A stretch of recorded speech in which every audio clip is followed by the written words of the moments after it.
Voilà, je vais te le faire payer d'une façon ou d'une autre. Donc le ramadan, attention, je vais sentir ton haleine, est-ce que tu as mangé, ça sent la fraise, non, voilà, c'est ça. C'est dans la pensée, vous les voyez, les personnes voilées qui vont vous dire, bah non, je ne vous parle pas, je ne vous serre pas la main, etc. Oui, c'est ça. C'est vrai que à un moment, ça nous tombe dessus, quelque chose nous dit, ou on se dit, mais on nous demande de prier pour le prophète régulièrement. Et tous les prophètes sont égaux. Donc si je dois prier pour lui, je dois prier pour les autres. Prier pour les prophètes et ceux qui sont dans le Coran, qui sont cités avec insistance, à Moïse, Abraham, Noé, Adam, Marie. Marie est très présente, il y a carrément une sourate dédiée à elle. Eh bien, j'ai prié. J'ai un premier songe, je vois Jésus et Marie. C'était là rayonnant, regard d'amour dans les yeux, dans le cœur. On a une expression vraie. Et je revois la même chose, je ne sais pas combien de temps plus tard.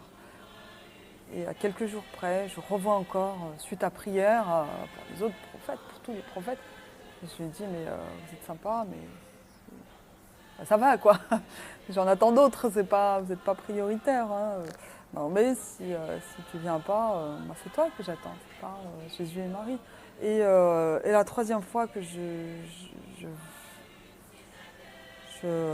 rêve, je suis sous terre, un puits, jusqu'à me retrouver dans ce puits.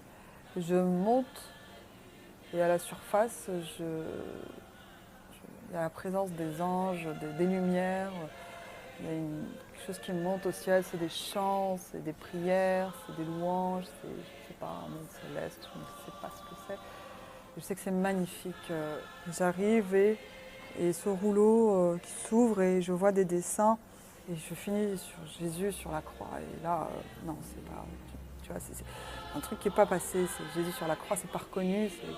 Et là, en fait, je voyais déjà, mais j'avais les yeux intérieurs fermés, mais l'esprit fermé. Hein.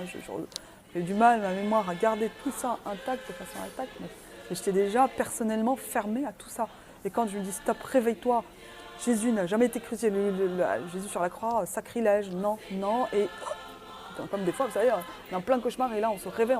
Mais en fait, c'était pas physique ce réveil, c'était pas physique. Parce que quand j'ai juste réalisé que, en fait, je suis déjà assise, les bras tendus, la bouche ouverte, je suis déjà en train de regarder ce Jésus souffrant sur la croix, déchirant de douleur et en même temps un amour. Et je suis foudroyée par ce cœur qui aime, qui a l'infini. Enfin, il n'y a pas de...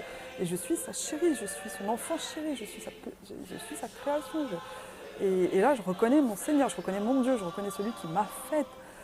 C'est toi qui m'as rassurée, oui, c'est moi. J'ai toujours été près de toi et je continue. Est-ce que tu veux me suivre? Et là, je lui dis, mais oui, mais voilà, c'est... Et puis, je passe de l'islam au Christ. C'était extraordinaire. Le lendemain, je chantais les psaumes toute seule alors que j'avais jamais ouvert la Bible de ma vie. Vraiment.